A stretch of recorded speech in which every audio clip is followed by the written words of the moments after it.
Hyderabad brand image ని అంతర్జాతీయం చేయడానికి, హైదరాబాద్ ని ప్రపంచ పటంలో నిలపడానికి ఆనాడు రాష్ట్ర మంత్రిగా ఎన్నో ప్రయత్నాలు చేశాం. ఆ ప్రయత్నాలు చాలా మేరకు ఫలించి హైదరాబాద్, తెలంగాణ భారతదేశంలోనే ఒక ప్రధానమైన నగరంగా ప్రపంచ దృష్టిని ఆకర్షించే స్థాయికి తీసుకొచ్చే విధంగా పనిచేశాం. మేము 9.5-10 ఏళ్ల కాలంలో మా ప్రభుత్వం ఉన్నప్పుడు మా బావమరుదులకు 1137 కోట్ల కాంట్రాక్ట్లు చేయలేదు. మంత్రిగా నేను కౌన్సిల్లో కూర్చొని, కౌన్సిల్ ఆఫ్ మినిస్టర్స్ లో, కేబినెట్ లో కూర్చొని నా కొడుకు కంపెనీకి కాంట్రాక్ట్లు ఇచ్చుకోలేదు. లేదా నేను ల్యాండ్ క్రూజర్ కార్లు కొనుక్కోలేదు.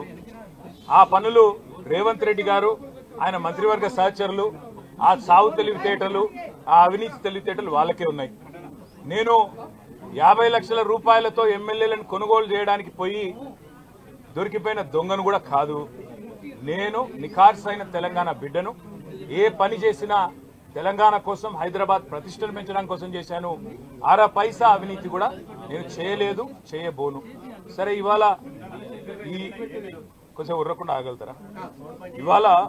ఇవాళ కొంతమంది అర్థమయ్యి కాని వాళ్ళు, తెలిసి తెలియని వాళ్ళు ఏదో కొంత బురద జల్లి తాత్కాలికంగా మీడియా మేనేజ్మెంట్ ద్వారా రాజకీయ పబ్బం గడుపుకోవాలనుకునే కాంగ్రెస్ వాళ్ళకి నేను చెప్పేది ఒకటే, నిజం నిలకడ మీద తెలుస్తుంది. మీరు ఇవాళ చల్లే బురద ఎట్టి పరిస్థితుల్లో మా దృష్టి ఏదైతే కేంద్రీకరించబడిందో దాని నుంచి తప్పించలేదు. మేము మాట్లాడుతూనే ఉంటాం, కొట్లాడుతూనే ఉంటాం. గత సంవత్సర కాలంగా విద్యుత్ ఛార్జీలు పెంచవద్దని కొట్లాడింది టీఆర్ఎస్. లగచర్లలో నువ్వు రైతులను జైల్లో పెడితే అడ్డుకున్నది టీఆర్ఎస్. నువ్వు హైడ్రా పేరిట ఇండ్లు కూలగొడితే అడ్డుకున్నది టీఆర్ఎస్. 6 గ్యారంటీల అమలు నువ్వు చేయకపోతే నిలదీసింది అడుగడుగున కేసీఆర్ బృందం.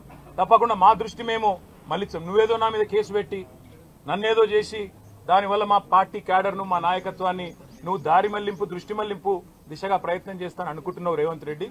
అది నీ వల్ల కాదు. ముమ్మాటికి నువ్విచ్చిన 420 హామీలు ప్రశ్నిస్తూనే ఉంటాం. నువ్వు ఎన్ని కేసులు పెట్టినా, ఇది కాదు ఇంకో 100 పెట్టుకో, ఇంకో 1000 పెట్టుకో, ఎదుర్కొంటాం. న్యాయస్థానాల మీద, ఈ దేశంలోని చట్టాల మీద, భారత రాజ్యాంగం మీద మాకు సంపూర్ణమైన గౌరవం, సంపూర్ణమైన విశ్వాసం ఉంది. నువ్వు ఏ ప్రశ్నలన్నా అడుగు, సమాధానం మా కాడ ఉంది. ఎందుకంటే మేము నిజాయితీగా ఉన్నాం. నీలాగా లుచ్చా పనులు చేయలేదు, నీలాగా తుచ్చపు పనులు చేయలేదు, చేయబోము. నికార్సైన తెలంగాణ బిడ్డగా, కేసీఆర్ గారి రక్తం పంచుకొని పుట్టిన కేసీఆర్ కొడుకుగా చెప్తా ఉన్నా, తెలంగాణ కోసం అవసరమైతే చస్తాను తప్ప ఎట్టి పరిస్థితుల్లో ఇట్లాంటి లుచ్చగాళ్ల ముందు మాత్రం తల వంచను. తప్పకుండా కొట్లాడుతూనే ఉంటా, పోరాడుతూనే ఉంటా. తెలంగాణ జయించేదాకా, ఈ కాంగ్రెస్ కబంధ హస్తాల్లోంచి తెలంగాణ బయటకు వచ్చేదాకా కొట్లాడుతూనే ఉంటాను, ప్రతిజ్ఞ చేస్తా ఉన్నా. Thank you.